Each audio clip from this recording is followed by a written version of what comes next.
Hi. So Pawan Kalyan ఉప ముఖ్యమంత్రి ఆంధ్రప్రదేశ్ ఎట్టకేలకి అల్లు అర్జున్ వ్యవహారం పైన స్పందించాడు. సో దీనిలో ఆయన చెప్పిన మాటలైతే అల్లు అర్జున్కి వ్యతిరేకంగా ఏం లేవు.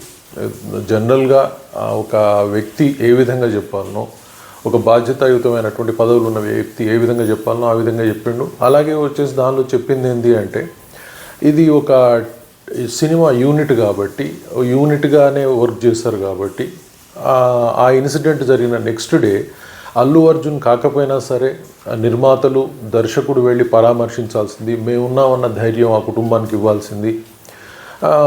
సో దీన్ని ఓన్లీ అల్లు అర్జున్ ఒక్కడినే ఐసోలేట్ చేయటం, బాధ్యతాయుతంగా ఆయన్ని మాత్రం బాధ్యుని చేయటం అనేది సరైన విధానం కాదు.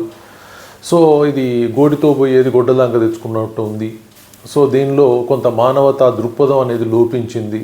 సో ఆ టీం మెంబర్స్ కూడా దానికి ప్రతిస్పందించాల్సింది, అల్లు అర్జున్ ఒక్కడే కాదు కదా అన్నట్టుగా ఆయన మాట్లాడారు. సో డెఫినెట్గా దీనిలో అల్లు అర్జున్ని బ్లేమ్ చేసినట్టుగా ఏం లేదు, అల్లు అర్జున్ని పాయింట్అవుట్ చేసినట్టుగా ఏం లేదు. డెఫినెట్గా ఆయన్ని ఐసోలేట్ చేయడం సరైన విధానం కాదు, ఇది టీమ్గా వర్క్ చేయాల్సింది, ఆయనతో కలిసి చెప్పాల్సింది అని చెప్పేసి ఆయన తన అభిప్రాయాన్ని వ్యక్తం చేసిండ్రు. దానిలో మళ్ళీ ఒక ట్విస్ట్ ఏంటంటే పొలిటికల్ ట్విస్ట్ అంటారు. అదేంటి అంటే రేవంత్ రెడ్డిని మెచ్చుకోవడం. దీనిలో రేవంత్ రెడ్డి పేరు మర్చిపోయాడు కాబట్టి అని చెప్పేసి ఇట్లా చేసిండు అని అనుకోకూడదు, అలాంటిది చట్టం దానిపైన చేస్తూ ఉంది అని చెప్తా ఉన్నాడు. అలాగే వచ్చేసి దీని మీద ఏదో కక్షాపూరిత ధోరణి ఏం లేదు, ఎందుకంటే బెనిఫిట్ షోలకు పర్మిషన్ ఇచ్చాడు, టికెట్ రేట్ పెంచుకోవడానికి పర్మిషన్ ఇచ్చాడు కదా అని చెప్తా ఉన్నాడు.